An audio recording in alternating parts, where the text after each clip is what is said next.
Hey there, I'm Kadie Cleveland, and this is Walking Together, a Christian parenting podcast.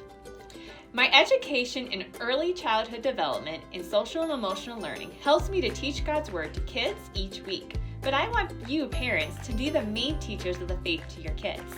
Join us each week as we explore topics that both kids and parents can use to build their relationships to God and with each other. Hey everyone, I'm Kadie Cleveland, and on Walking Together today, we are going to continue the conversation around Sunday sports. Where we left off last week is you and your child deciding what is best for your family. What is most important? Sunday is traditionally a day of rest and worship, also known as the Sabbath.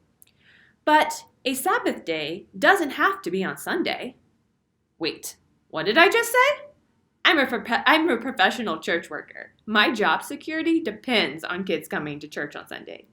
You could see why I might be a little biased in this area, but not as much as you think.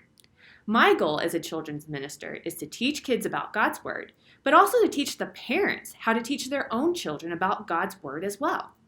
So, if you're a parent and you're doing your job well, then coming to church every Sunday isn't the most important thing because you and your family are continually learning about God together each and every day. Now, don't misunderstand me. Church is still important, and being a part of a body of believers is very important. So let's get into it. How many teams and activities are your children in right now? Is there at least one day of the week where you don't have to be anywhere? If the answer is no, why is that? And is it affecting your family's rest and spiritual growth? We live in a busy world, and for some reason we think that our children will fall behind or fail if they don't do as many activities as possible. My personal opinion is that we struggle with balance. There is no middle ground between 0 and 100. I think it's good for kids to be involved in extracurriculums and sports, but they should also probably just invest in one sport or activity at a time. This can be tricky if you have multiple kids with different interests. If you can, have them try and pick one activity or sport that they can all do together. That will help streamline games and sports. I know, this is not always possible, but try.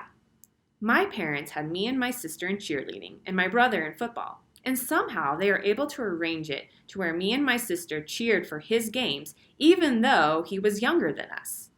They found out that there were other girls with younger brothers who were in football, so they were able to come up with a team that fit the needs of those families. Next, decide as parents what your boundaries are. How many nights a week do you need to be at home? How many nights a week does your family need devotion and prayer? If Sunday is your primary worship day, can you try going to a church service on a different day or maybe a different time that doesn't conflict with the game? What is going to be the defining factor of when and where your kids play sports is when you decide what is most important. And maybe for your family, saying no to Sunday activities right now is what's best. But it doesn't mean it always has to be that way. And also, as your kids get older, maybe you give them the freedom to make those decisions for themselves, if you believe they are mature enough to handle them. So, here's your question for your family to talk about today. Kids, how are you going to honor and worship God and be involved in team and sports that you're interested in? Parents, what can you do to put God first in your family's life, but also help your kids to be involved in the sports or activities that they enjoy? This is Kadie Cleveland with Walking Together.